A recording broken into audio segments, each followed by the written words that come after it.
তাওহীদ বুঝলে একজন একটা টাকা ঘুষ খেতে পারতেন না, কারণ তিনি আল্লাহকে ভয় করতেন।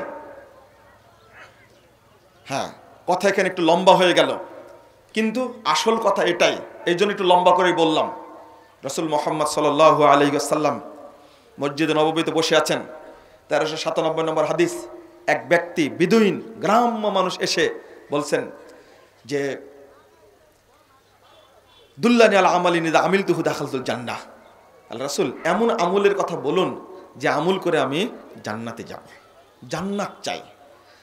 ওই বেদুইনকে, মূর্খ অশিক্ষিত মানুষকে আল্লাহর নবী প্রথম দাওয়াত দিলেন তাওহীদের। তিনি বললেন, তা'বুদুল্লাহ লা তুশরিকু বিহি শাইয়্যা, তুমি আল্লাহ তাওহীদকে মেনে নিবা, তার সাথে কাউকে শরীক করো না। এক। 2 নম্বর বলছেন, এই হাদিসটা সহিহ মুসলিমের মধ্যে এসেছে, আইয়ুহাদাল্লাহ, 16 নম্বর হাদিস। অর্থাৎ আগে তাওহীদকে মেনে নিতে হবে, আল্লাহর একত্বকে মেনে নিতে হবে। এই হাদিসটা এসেছে এইভাবে, তাহলে বোঝা গেল আগে তাওহীদ। দ্বিতীয়টা বলছেন ওয়া তুকিমুস সালাতাল মাকতুবা, আর ফরজ সালাত আদায় করবে। আমি বুঝাতে চাচ্ছি আগে তাওহীদ না আগে সালাত? আগে তাওহীদ, তারপরে সালাতের প্রসঙ্গ। কিন্তু তাওহীদবিহীন ইবাদত করছি আমরা, যার কারণে কবুল হয় না। এটা হলো আসল কথা, তাওহীদ নাই। দ্বিতীয় প্রসঙ্গ যেটা এখানে, এটা সংক্ষেপ করে দিই। আপনি যদি দাওয়াতও দেন, শুরুতে তাওহীদেরই দাওয়াত দিতে হবে। এটাও জটিল। সহিহ বুখারী 7372 নম্বর হাদিস, 1026 পৃষ্ঠা এসেছে। আল্লাহ রাসূল ইয়ামানে পাঠাচ্ছিলেন মুআজ বিন জাবালকে। আল্লাহ রাসূল বলে দিলেন, আমাদের এই কষ্ট করে বলতে যায় বলি, বাংলাদেশে আমাদের তবলিগের ভাইরা, মুরব্বীরা যে পরিশ্রমটা করছে, তাবলীগ করতে গিয়ে তাওহীদের তাবলীগ না করে শিরকের তাবলীগ করছে, এবং তারাই ছড়াচ্ছে সুফিবাদ। তাদের কিতাবগুলোতে ফাজায়েলে আমলের মুনতাখাবে হাদিস, কিভাবে ফাজায়েলে তাবলীগ, ফাজায়েলে নামাজ, ফাজায়েলে দরুদ, ফাজায়েলে হজ, ফাজায়েলে জিকির, ফাজায়েলে রমাদান, সব ফজিলতগুলোর মধ্যে শুধু সুফিবাদী আকীদায় ভর্তি একেবারে। তারাই সুফিবাদ ছড়াচ্ছে বাংলাদেশে। আর সুফিবাদ হলো কুফরি মতবাদ একটা। বর্তমান বাংলাদেশে যেটাকে বলছে কোয়ান্টাম মেথড, এটা নতুন সংস্করণ। এটা হিন্দু, খ্রিস্টান, বৌদ্ধ, পারসিক, গ্রিক সব সভ্যতা মিলে যে তৈরি হয়েছে প্রাচীন মতবাদ, এটা হলো সুফিবাদ। এটা তারা ছড়াচ্ছে এটা। এই জন্য বলি, মুরব্বীরা যদি তাওহীদের তাবলীগ করতেন কতই না ভালো হতো। অথচ তাবলীগ করতে হবে শুরুতেই তাওহীদের। লাকাদ বাসনা ফি কুল্লি উম্মাতিন রাসূলা আনি ইবুদুল্লাহ ওয়াজতানিবুত তাগুত। সূরা নাহল 36 নম্বর আয়াত আল্লাহ বলেন, আমি প্রত্যেক জাতির মধ্যে রাসূল পাঠিয়েছি একজন, কি বলবে? তারা যেন বলে তোমরা তাওহীদকে মেনে নাও আর তাগুত থেকে বিরত থাকো। আমরা তাবলীগ করছি কিসের? ফজিলতের। ফজিলতটা যদি হতো ভালো, তার কথা ছিল, কিন্তু সব জাল ফজিলত। একবার আগে তো ভাবিনি। তাবলীগের স্বরূপ একটা বই আলহামদুলিল্লাহ আপনাদের উপহার দিয়েছি। কত যে মিথ্যা কথা ওর মধ্যে আছে, পুরো বইটা পড়তে গিয়ে আশ্চর্য হয়েছে। একবারে ভাগ ভাগ করে দিতে গিয়ে পড়তে গিয়ে দেখছি কত মিথ্যা কথার, কত জাল হাদিস। আর মুনতাখাবে হাদিসের মধ্যে এখন তো দুটা ভাগ হয়ে গেছে, তাই না? ভাগ হয়ে গেছে না, সাদ গ্রুপ আর জুবায়ের গ্রুপ, তাই না? সেদিনে বসছিলাম একটা মিটিংয়ে জুবায়ের গ্রুপের সাথে, কি চমৎকার তথ্যগুলো দিলেন তারা। আমি বললাম আলহামদুলিল্লাহ, তাদের আমি ধন্যবাদ জানাই। এমন তথ্য দিলেন যে ওই গ্রুপটা জড়িত ছিল একটা অনৈতিক গ্রুপের সাথে, এই জন্য আমরা তাকে বর্জন করেছি। আমরা বলছি যে বহুদিন আগেই বলেছি আমরা, এই গুড়াটা ঠিক না। যেটা আহলে হাদিসরা আগে বুঝে সেটা আপনারা বুঝেন আরো 50 বছর পরে। বাস্তবিক ডেস্টিনির ক্ষেত্রে তাই ঘটেছে। কোনো হুজুর ডেস্টিনি বুঝলো না, কিন্তু আহলে হাদিস আলেমরা আগেই ফতোয়া দিয়েছে 2003 সালে ডেস্টিনি হারাম। 2012 সালে এসে সরকার ধরলো, কে এমন ধরলো, টুটি চেপে ধরে, ডেস্টিনির গোষ্ঠী শেষ বাংলাদেশ থেকে। যখন আমরা হারাম ফতোয়া দিয়েছি তখন খেয়াল করেনি।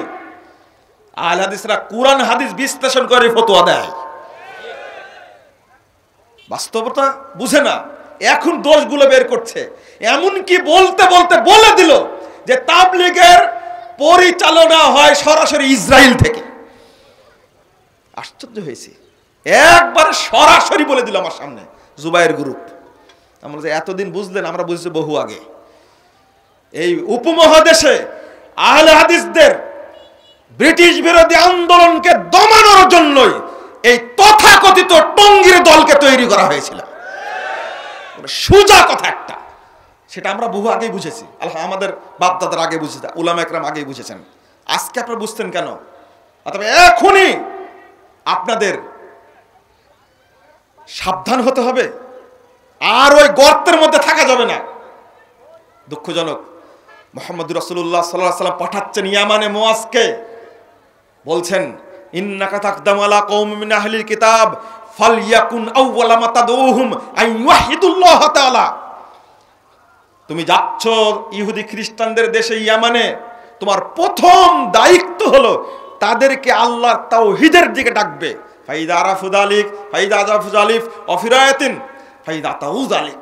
যদি তারা এটা মেনে নেয়, তাওহীদটাকে যদি মেনে নেয়, তাহলে দ্বিতীয়টা বলবা তাদেরকে ফাআখবিরহুম আন্নাল্লাহ ইফতারাজা আলাইহিম খামসা সালাওয়াত ফি লাইলাতিহিম ওয়া নাহারিহিম। দ্বিতীয়টা তাদেরকে বলবা যে আল্লাহ তোমাদের উপরে দিনে রাতে 5 ওয়াক্ত সালাতকে ফরজ করেছে।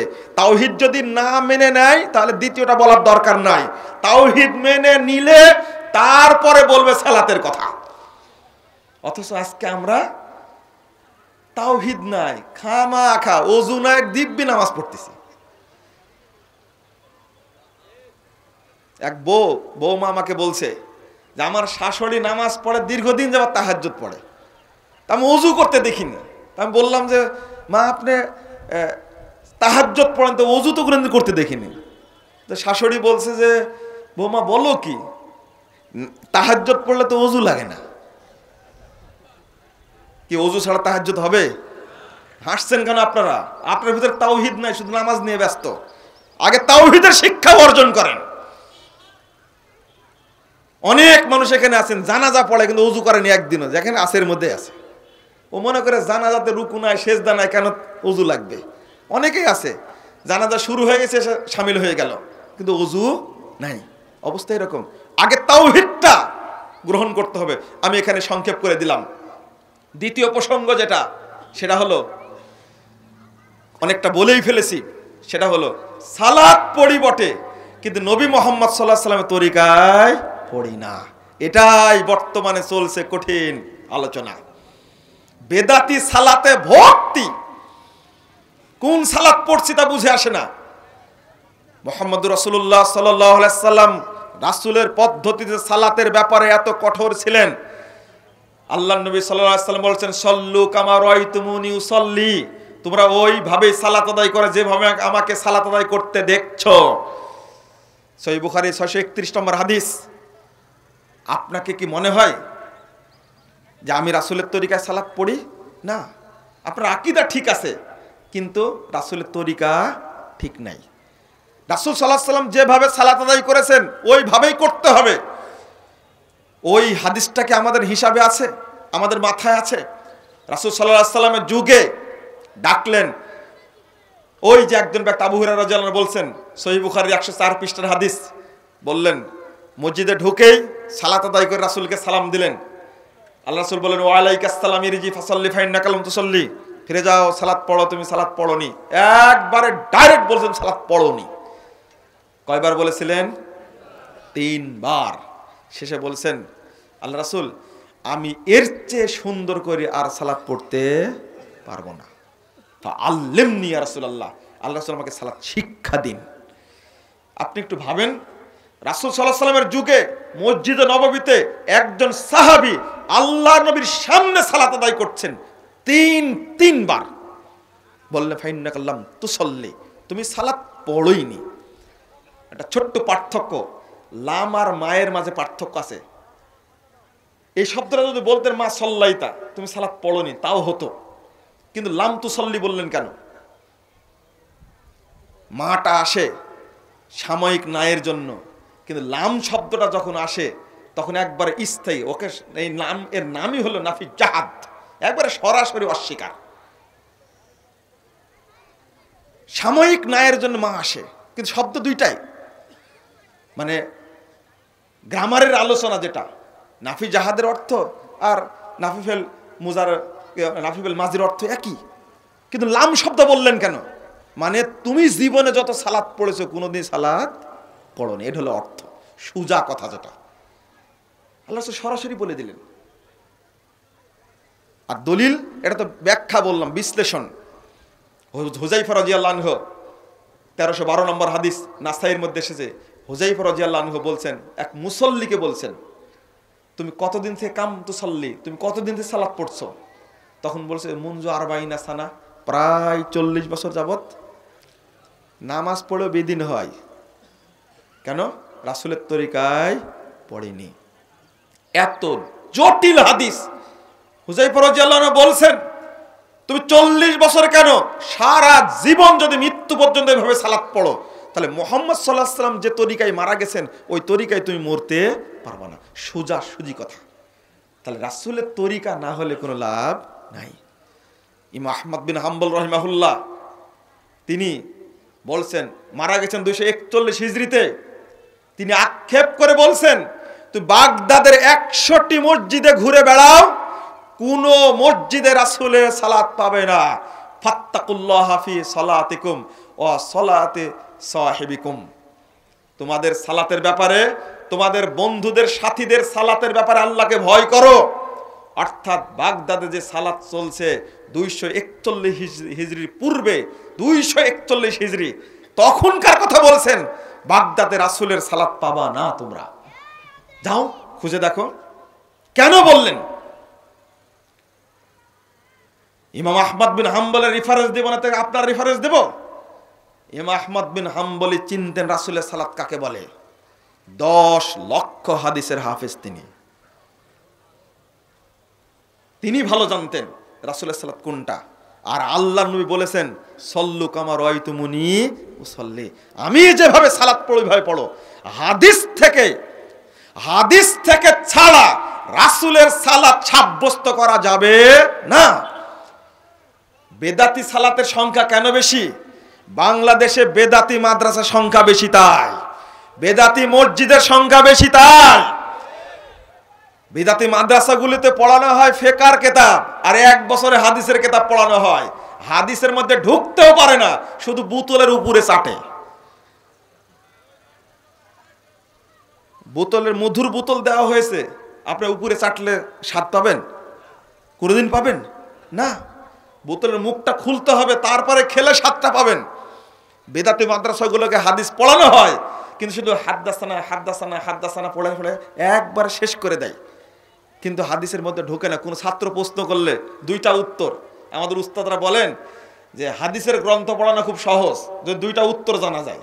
একটা উত্তর হলো যে এটা চলে গেছে আগে, আর আরেকটা হলো এটা সামনে আসবে। যখনই উস্তাদরা হাদিস পড়েছেন, আমাদেরকে অনেক উস্তাদে বলেছেন যে হাদিসের কিতাব পড়ানো খুব সহজ। কি কথা? এটা বেদাতীদের কথা। ছাত্র প্রশ্ন করলেই বলবে এটা তো আগে চলে গেছে, তুমি হয়তো ক্লাসে ছিলে না, অথবা বলে দিবে এটা সামনে ক্লাসে আসবে, তখন বলবো চলো। ভাষাটা হলো চলো। ভাষাটা কি? চলো। 1 বছর আহলে হাদিস মাদ্রাসায় 6টা কিতাব পড়াতে সময় নেওয়া লাগে 4 বছর, আর 9টা কিতাব পড়ানো হয় 1 বছরে। বুঝেননি কথা মনে হয় আপনারা? কালকে নিউজ দেখলাম পটিয়া মাদ্রাসা খতমে বুখারীর অনুষ্ঠানটাকে নিষিদ্ধ করেছে। আমি বলছি আলহামদুলিল্লাহ, খুব ভালো কাজ করেছে। বুখারীর আমল নাই, কিন্তু খতমে বুখারীর অনুষ্ঠান করে 1 বছরের রুজি সংগ্রহ করা হয়, কিন্তু বুখারীর একটা হাদিসের মধ্যে আমল করে না। বরং কি করেছে? বুখারীর অনুবাদ করতে গিয়ে সালাত অধ্যায় খুলেন, ওযু অধ্যায় খুলেন, যেখানে মাযহাব বিরোধী হাদিস আছে ওই জায়গাতে একবার ধারালো অস্ত্র ধরে সহিহ বুখারীকে একবারে ক্ষতবিক্ষত করেছে এই জায়গাতে। এই যে বাংলাদেশে ইসলাম ফাউন্ডেশন এক ডিজি শেষে তো বিদায় নিল, কিন্তু গজব নিয়ে বিদায় নিল। গজব আল্লাহ এমনি নাজিল করেছে ওর উপরে। 500 কোটি টাকা দুর্নীতি হয়েছে, 500 কোটি টাকা। শেখ সাহেব ইসলামিক ফাউন্ডেশন প্রতিষ্ঠা করে গেছিলেন এইরকম দুর্নীতিবাজদের জন্য না, এটা ইসলামিক ফাউন্ডেশনে 500 কোটি টাকা দুর্নীতি হয়, ধরা পড়লো কেন? এটা গজব নাজিল হয়েছে তাই। কেন গজব? সহিহ বুখারীর অনুবাদ করতে গিয়ে লেখছে ওই জায়গায়, কি লেখছে জানেন? যে এইটা হানাফি মাযহাবে নাই। কোন জায়গায় লেখছে এটা ইমাম বুখারীর নিজের কথা, আর এটা কোন জায়গায় লেখছে ইমাম আবু হানিফার মত এইটা। বর্তমান প্রিন্ট হওয়া বুখারী সবগুলো বিকৃত করে ফেলেছে। আপনারা পড়লে বুঝবেন, পড়াশোনা তো করেন না আপনারা, দুর্ভাগ্য। আপনি যাবেন কোথায়? রাসূলের তরিকায় সালাত শিখবে কি করে? আর যখন আমরা বলছি যে এইগুলো রাসূল সাল্লাল্লাহু আলাইহি ওয়াসাল্লামের সঠিক তরিকা আর এইগুলো বেদাতি তরিকা, এগুলো জাল তরিকা,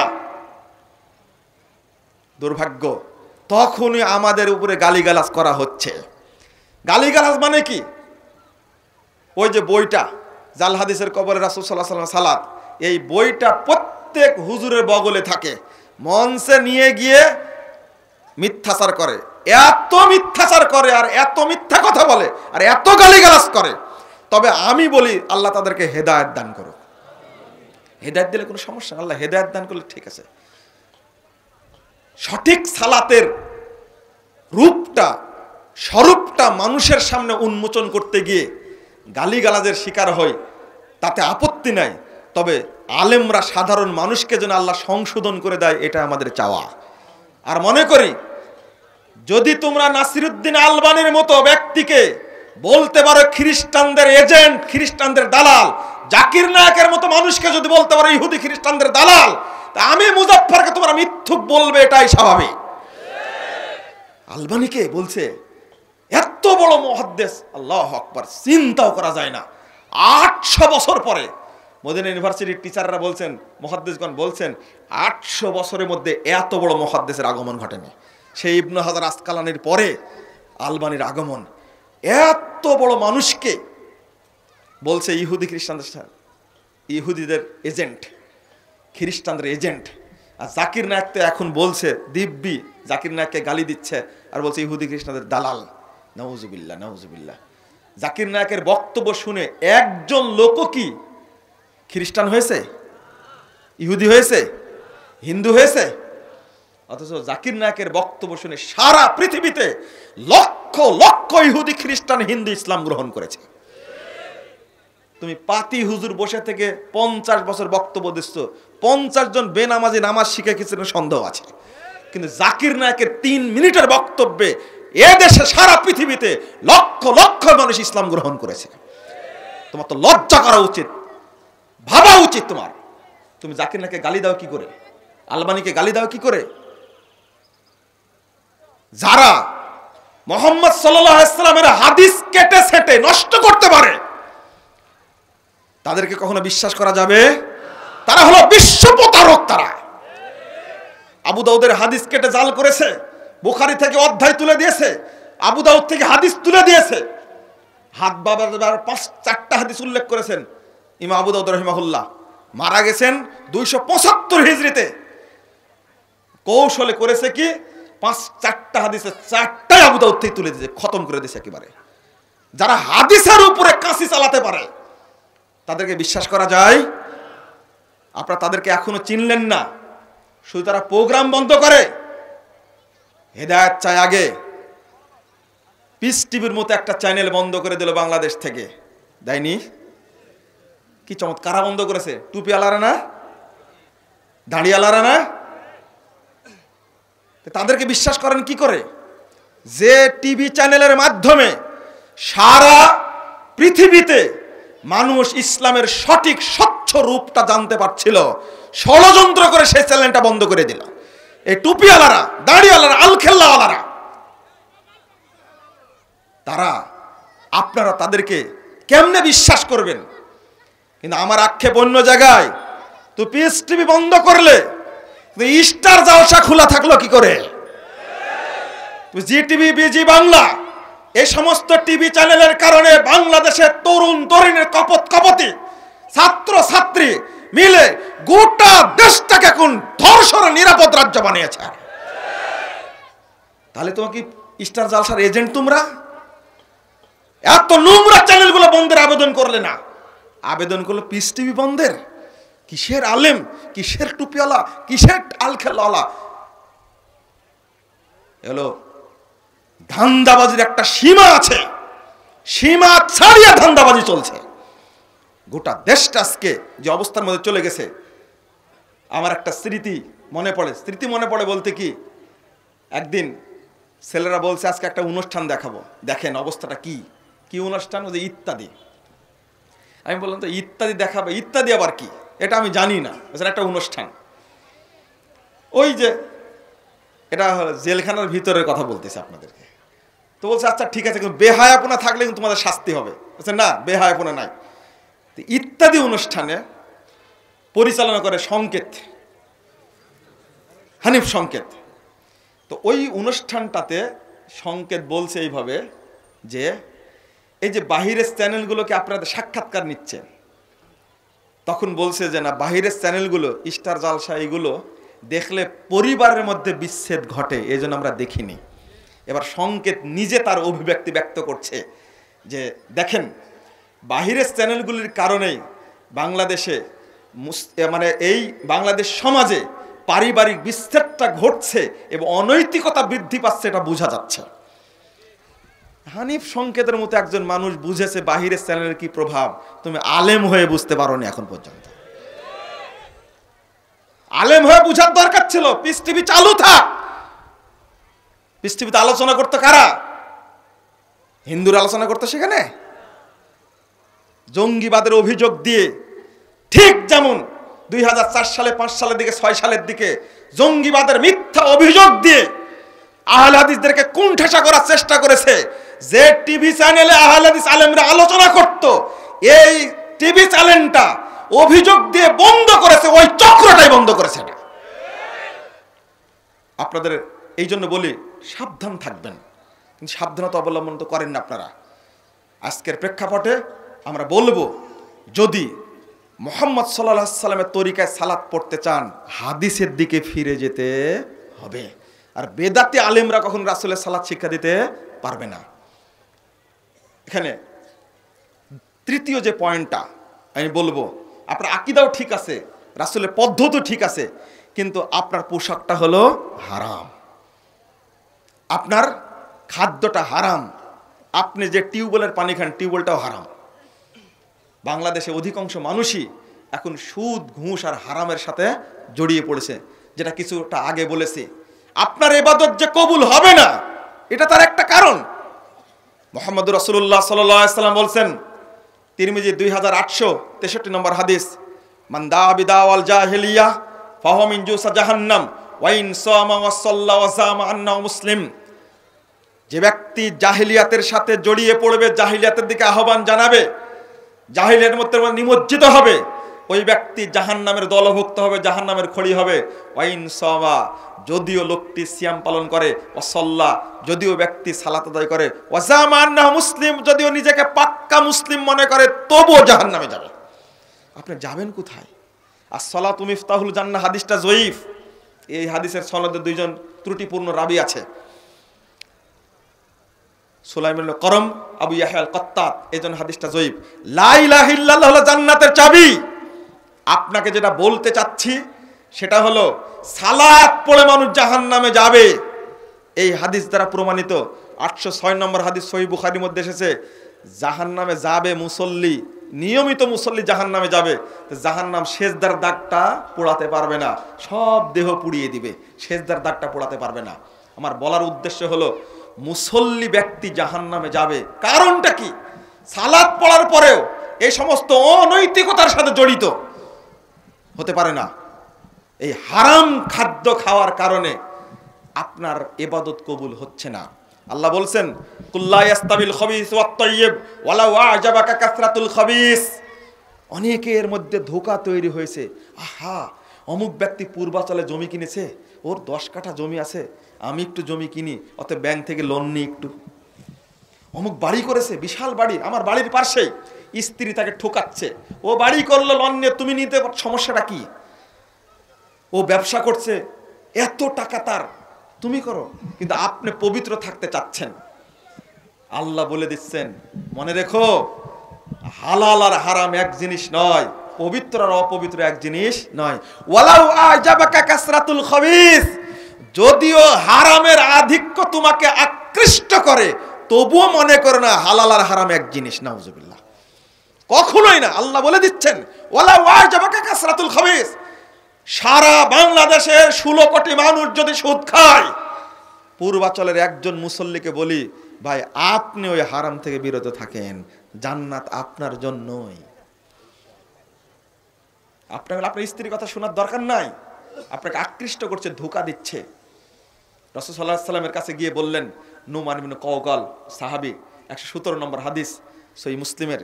আল্লাহ রাসূলকে গিয়ে বলছেন, আল্লাহ রাসূল, ইজা সাল্লাইতুল মাকতুবা ও আহাল্লাতুল হালাল ওয়াল হারামতুল হারাম আদখুলুল জান্নাহ, আমি যদি শুধু ফরজ সালাত পড়ি আর হালালটা গ্রহণ করে হারামটা বর্জন করি, তাহলে কি জান্নাতে যাব?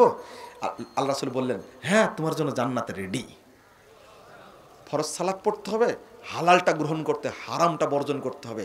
হারাম খেলে কোনো ইবাদত কবুল হয় না। তাবরানী আওসাত 6 নম্বর খণ্ডের 113 পৃষ্ঠা একটা হাদিস আছে। আল্লাহ রাসূল বলছেন, লা ইয়াদখুলুল জান্নাতা জাসাদুন গুযযিয়া বিল হারাম, যে দেহ হারাম খাদ্য দ্বারা তৈরি হয়েছে, এই দেহ কখনো জান্নাতে যাবে না, জান্নাতে ঢুকবে না।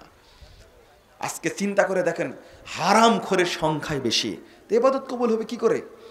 একজন দরিদ্র মানুষকে, সহিহ মুসলিম প্রথম খণ্ডের 376 পৃষ্ঠার হাদিস, আল্লাহ রাসূল বলছেন, দরিদ্র মানুষ, উদাহরণ দিচ্ছেন। আল্লাহ রাসূল শুরুতেই বলে দিয়েছেন, ইন্নাল্লাহা তাইয়্যিব লা ইয়াকবালু ইল্লা তাইয়্যিবা, আল্লাহ পবিত্র, তিনি পবিত্র বস্তু ছাড়া কবুল করেন না। আল্লাহ পবিত্র, তিনি পবিত্র বস্তু ছাড়া কবুল করেন না। এই কথা বলেই উদাহরণ দিলেন একজন ব্যক্তির, ফাযাকার রাজুল ইতুল সাফারা আশআসার আকবার, চুলগুলো এলোমেলো হয়ে গেছে, ধুলায় মলিন মুখমণ্ডল, সেই চিটাগাং থেকে সফর শুরু করেছে, আস্তে আস্তে চলে গেছে রাজশাহীতে, সব কিছু শেষ হয়ে গেছে, হতাশায় চুলগুলো এলোমেলো হয়ে গেছে, ধুলায় মলিন। ফামাদ্দা ইয়াদাইহি ইলাস সামা, দুইখানা হাত আসমানের দিকে তুলে আল্লাহকে বলছে, ইয়া রব্বি ইয়া রব্বি, আল্লাহকে ডাকছে, হে রব হে রব বলে ডাকছে, দোয়া করছে আল্লাহর কাছে। আল্লাহ রাসূল বলছেন, সাহাবীরা দেখো, মাতামু হারাম, এর খাদ্য হারাম, ওমাশরাবু হারাম, এর পানীয় হারাম, ওমালবাসু হারাম, এর পোশাক হারাম, ওয়াগুদ্দিয়া বিল হারাম, তার দেহটা হারাম দ্বারাই গঠিত। ফাআন্না ইস্তাজাবু জালিক, বলো তার ইবাদত কবুল হবে কি করে? কবুল হবে কোনোদিন না, অসম্ভব, অসম্ভব, কবুল হওয়ার কোনো সুযোগই নাই। এই হারামের মধ্যে নিমজ্জিত আমরা, অথচ দোয়া কবুলের সব শর্তগুলো তার মধ্যে আছে। কাঙ্গাল অবস্থায় দোয়া করলে আল্লাহ কথা শুনেন, মুসাফির অবস্থায় দোয়া করলে আল্লাহ কথা শুনেন, হাত তুলে দোয়া করলে আল্লাহ কথা শুনেন। সব শর্ত থাকার পরেও এই লোকের দোয়া কবুল হবে না। আল্লাহ নবী নিজে বলে যাচ্ছেন, তা আপনার ইবাদত কবুল হবে কি করে? হারামে তো ভর্তি একেবারে, দুর্নীতিবাজরা চিন্তাও করে না, ওই হাদিসটা না শোনালে হচ্ছে না। 3 টাকা 2 টাকার কথা বলেন আপনারা। খাইবারের যুদ্ধে থেকে মুহাম্মদ সাল্লাল্লাহু আলাইহি ওয়াসাল্লাম, খাইবারের যুদ্ধের দিনের ঘটনা, একজন সাহাবী মারা গেছেন। আল্লাহ রাসূল সাল্লাল্লাহু আলাইহি ওয়াসাল্লাম বলছেন, ও সাহাবীরা বলছে, ফলানো শহীদ, ফলানো শহীদ, ফলানো শহীদ, অমুক শহীদ, অমুক শহীদ, অমুক শহীদ।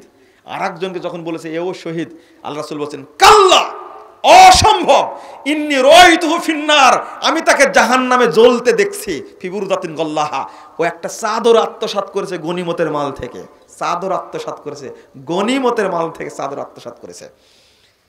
আল্লাহ রাসূল সাল্লাল্লাহু আলাইহি ওয়াসাল্লাম আরেকটা পরের হাদিসে বলছেন, ওয়াল্লাহি ইন্না হাযিহি শামলা লাতালতাহিবু আলাইহি নারা, এই ছোট্ট চাদরটি তাকে জাহান্নামে পুড়ায়া পুড়ায়া পুড়ায়া অঙ্গার বানিয়ে দিচ্ছে, আমি দেখতে পাচ্ছি। এই হাদিস শোনার পরে সাহাবীরা একটা সুতা একটা ফিতা নিয়ে এসে হাজির হচ্ছেন। আল্লাহ রাসূল, এটা নিয়েছিলাম গনিমতের মাল থেকে, এটা দিয়ে গেলাম, আমি নিয়েছিলাম, এটা দিয়ে গেলাম।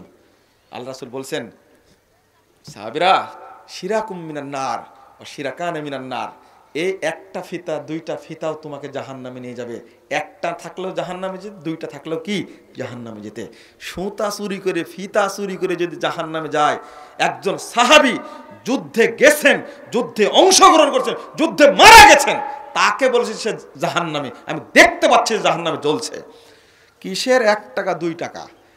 একে জিকে শামীম এই যে কত হাজার কোটি টাকা দুর্নীতি করেছে, আস্তাগফিরুল্লাহ নাউজুবিল্লাহ। মাঝখানে ধরছিলেন প্রধানমন্ত্রী, আবার কেন যেন ছাড় দিলেন আল্লাহ ভালো জানে।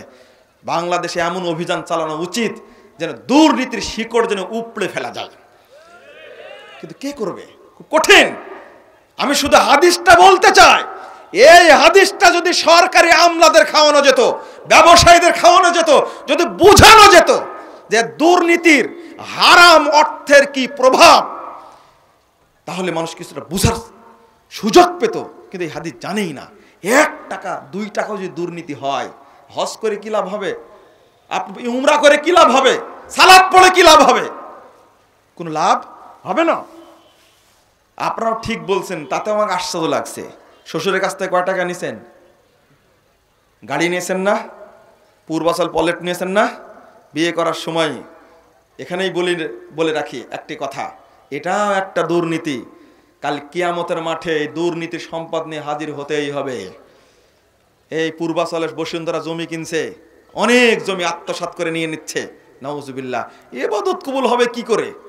থানায় দিয়েছে 1 কোটি টাকা, জমি জোর করে নিয়ে নিচ্ছে, মনে করছে এটাই। কাল কিয়ামতের মাঠে জমি নিয়ে যে হাজির হতে হবে কিয়ামতের মাঠে, এটা হিসাবই নাই। আল্লাহ নিজেই বলছেন, ওমাইয়াগুলুল ইয়াতি বিমা গাল্লা ইয়াউমাল কিয়ামা, 161 নম্বর আয়াত সূরা আল ইমরান খুলুন। যে আত্মসাৎ করেছে, দুর্নীতি করেছে, সেইটা নিয়ে কিয়ামতের মাঠে হাজির হবে, আসতেই হবে। আরাফার মাঠ যদি কিয়ামতের মাঠ হয়, এখান থেকে বহন করে নিয়ে যেতে হবে। কতটা জমি আপনি আত্মসাৎ করেছেন, দুর্নীতি করেছেন, কতটা নিয়ে যেতে হবে। কত টাকা দুর্নীতি করেছেন। ওই শ্বশুরের দেওয়া ফ্রিজটা আপনার মাথার উপরে থাকবে, পালসার গাড়িটাও মাথার উপরে থাকবে। আর একটু হিসাব করেননি এখন পর্যন্ত। আপনি আপনার বউকে নিয়ে আসছেন চুক্তি করে, ডিমান্ড নিয়ে, এই বউয়ের পেট থেকে ভালো সন্তান হবে বলে মনে হয়? আপনি হিসাব করেননি কেন বলেন তো? এই বৌমার পেট থেকে যে বাচ্চা হবে, আস্তাগফিরুল্লাহ নাউজুবিল্লাহ। আমি বলি, পিতা যদি ইব্রাহিম হয়, মা যদি হাজেরা হয়, নিঃসন্দেহে ইসমাইলের মতো সন্তান জন্ম হবে। 5 বছর ছিল গার্লফ্রেন্ড, 5 বছর পরে বিয়ে করলেন, তাই না? আরো 3 বছর পরে গায়ে হলুদের অনুষ্ঠান করলেন, তাই না? এই সমস্ত নারী পুরুষের পেট থেকে ভালো সন্তান হবে কোনোদিন? জাহিলিয়াত কোথায় খুঁজতে গেছেন? এখন তো ঢাকার ছেলেমেয়েরা বিয়েই করে না। এক কুলাঙ্গার বলছে যে ইতিমধ্যে বয়স ওর 31-32 বছর, এই কুলাঙ্গার বলছে ইতিমধ্যেই আমার সাথে 53 জন মহিলার দৈহিক সম্পর্ক হয়ে গেছে। বিয়ে করবে কেন? প্রয়োজন আছে? কখন যে করোনা ভাইরাস ধরবে বাংলাদেশকে, এই আশঙ্কায় আছে। আল্লাহ আমাদেরকে হেফাজত করুক, আল্লাহুম্মা আমিন। এই বেহায়াপনা নোংরামির কারণে আবার ও নামাজও পড়ে, কঠিন ব্যাপার একটা।